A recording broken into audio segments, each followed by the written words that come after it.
All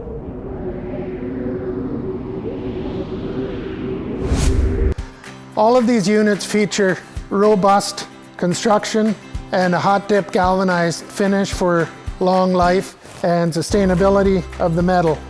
The rotating assembly at the bottom, the spinner and the slide gate are stainless steel, so they will last a very long time. All of them have incorporated into the front a cutting edge system that is designed to scoop into a salt pile. On this lighter unit, it's a heavy metal plate that's incorporated into the lip here.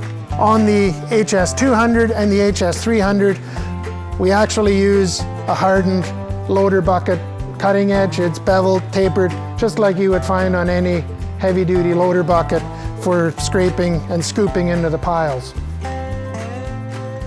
All of the units in the Scattershot series come with a 2-year commercial warranty. Maintenance-wise, there is very little on them.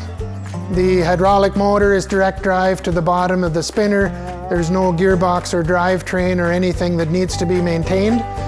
So there is virtually one universal joint for the floating agitator, and other than that, there's nothing that really needs maintenance other than standard cleaning and whatever goes with equipment that operates in very high corrosion environments.